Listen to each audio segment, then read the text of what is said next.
Nako, hindi na po tayo pwedeng magpatuloy sa isang diktador na rehimen. Kinakailangan maghusga na ang taong bayan at mga kababayan. Korte Suprema na ang nagsabi na dahil ang tunay na soberenya ay nasa kamay ng taong bayan. So ako po, tingin ko po, ingay lang ang habol ni Trililing dahil kumakampanya nga po para maging mayor ng Caloocan. Pero ako mga taga Caloocan, papayag ba kayo na Trililing ang magiging alkalde ninyo? Nako, hindi na po tayo pwedeng magpatuloy sa isang diktador na rehimen. Kinakailangan maghusga na ang taong bayan at mga kababayan. Korte Suprema na ang nagsabi na dahil ang tunay na soberenya ay nasa kamay ng taong bayan. 2 beses na tayo nagsisanti ng presidente at sa tingin ko, malapit na ang panahon ng paghuhusga na naman. Kayo ba ay magsisisanti na naman ng presidente o hindi? Kami po na nasa maisog, kami po ay naniniwala na hindi po pwedeng diktador ang presidente. Kinakailangan maghusga ang taong bayan sa pangatlong pagkakataon. So maraming salamat po sa mga nag-organize ng Maisog Hong Kong. Napaka-successful po niyan at maya-maya lang maraming mag-hi sa inyo. Nandito po si Attorney Glenn Chong, nandito rin si Attorney Trixie Angeles, nandito ang inyong idol na si Sas, at siyempre si Talakera. Lahat po yan mamaya mag-hi sa inyo. Pero bago sila mag-hi, pag-usapan muna natin, si Trililing, nag-file na naman ng bagong demanda, plunder at graft and corruption daw, laban kay FPIRD at Kibongo. Talagang feel na feel ni Trililing ang pagsasampa ng kaso. Una niya akong sinampahan ng kaso na libel. Tignan naman natin kung anong mangyayari dyan. Dahil ako po, modesty aside, libel defense po naging specialty ko dahil matagal na akong naninindigan sa karapatan ng malayang pamamahayag. At ang aking mga pinagsasabi, ito po yung mga bagay-bagay na dapat pinag-uusapan talaga ng publiko. Lalong-lalo na yung kung meron siyang papel sa pagkawala sa ating posisyon ng Scarborough Shoal. Ayan po, nakikita nyo na yung mga tao sa likod ng aking camera. Marami po ngayon nandito sa kwarto ko dahil dito po sila magtatagpo at magwawine at iinom ng kung ano-ano pa sa aking hotel room. Pero alam niyo po itong kaso ni Trililing, paulit-ulit na po yan. Unang linabas, yung kaso daw ng tatay ni Bongo na isang maliit na kontratista na sa loob ng parang 10 taon ay nagkaroon ng 6 na bilyon atang kontrata. Well, unang-una po, napakahirap patunayan na nagkaroon lang siya ng kontrata dahil kay FPIRD at kay Bongo. Bakit? Kasi po lahat ng kontrata dumadaan sa bidding. Hindi po kasalanan na magkaroon ng hanap buhay isang magulang ng isang senador, lalong-lalo na kung nagsimula siya sa hanap buhay bago pa naging senador. At siyempre po, parang ako din, hindi kasalanan mag-abogado sa mga kliyente kahit ano pa ang binibintang sa mga kliyente dahil trabaho yan ng abogado. Hanap buhay po yan, hindi po pwedeng ipagkait. Ang importante, nalabag ba ang ating Government Procurement Act para magkaroon ng pananagutan doon nga sa graft and corruption. Now, sa tingin ko po, mahihirapan patunayan yan, dahil ang kaso niya ay hindi lang po plunder, series of act, meaning 2 or more acts. Kung hindi, meron ding graft and corruption. Bakit po mahirap mapatunayan yan?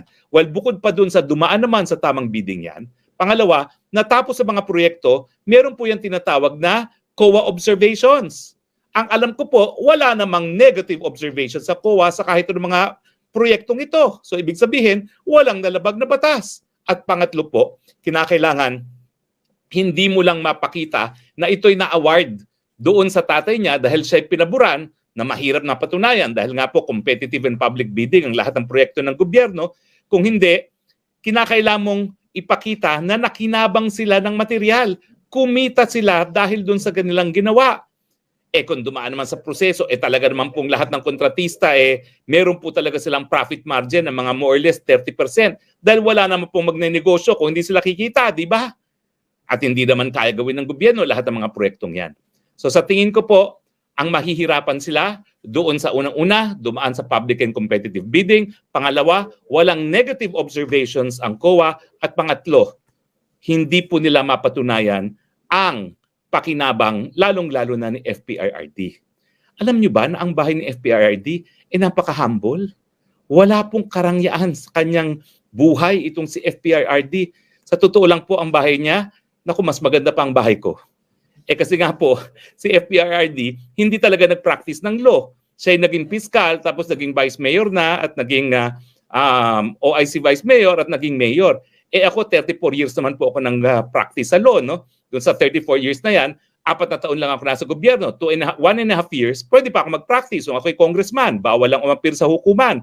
Pero yung 2.5 years na spokes ako, doon talaga bawal mag-practice. No? Pero 34 years of practice, totoo po yan. Mas maganda ang bahay ko sa bahay ni PRRD. Halos wala po talaga siyang napundar. Paano mo mapapatunayan na nakinabang si FPRRD dun sa mga di umanong kontrata na na-award sa ama at kapatid ni Bongo? Now, si Bongo naman po, well, mas hindi ko po alam talaga kung ano itsura ng bahay niya. Hindi ko pa nakikita ang itsura ng bahay niya. No? Pero sa tingin ko naman po, takot lang niya kay PRRD. Lahat po kami nanungkulang kay PRRD. Takot lang namin na may masama kami gagawin kay PRRD. Dahil yung panahon ni PRRD, just a whiff of corruption po pwede nang dahilan para ikay masibak. Naalala niyo ba yung sarili niyang spokesperson ng kampanya nasibak? Okay, yung isang napakalapit sa kanya na talagang supporter niya na DILG, sinibak. Napakadami pang ibang sibak, just whiff of corruption. Yung mga matitindi talagang supporters niya, yun ang talagang binantayan niya dahil alam niya na itong mga malapit sa kanya ang pupwedeng sumira sa pangalan din niya.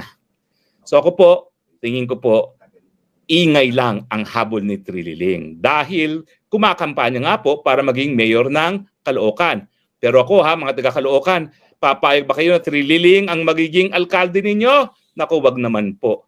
Sinuko na po yan ng taong bayan ng huling eleksyon bilang senador. Di hamak, mas marami pa akong botong nakuha sa kanya. Siya, 2-term senator na siya. Sa totoo lang po, dati, supporter din ako ng Trillanes na yan. Dahil akala ko idealistic siya.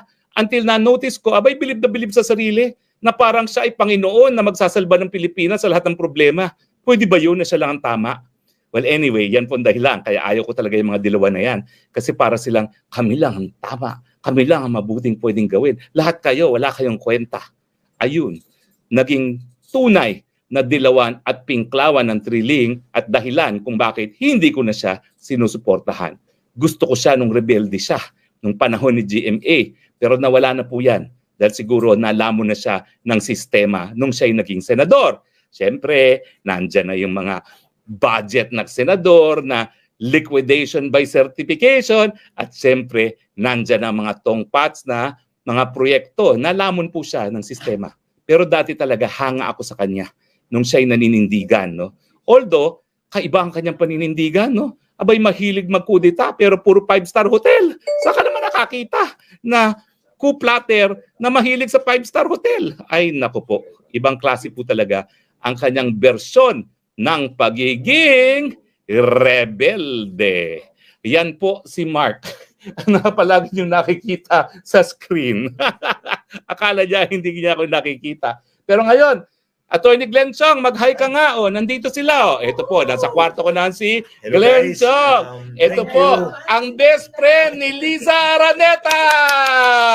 Ano mensahe mo kay Liza Araneta, ha? Ay, anong mensahe mo? Dyan, walang hiya ka, bro.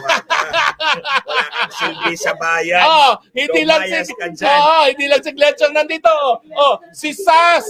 Sas. Halika, bumati ka rito, Sas.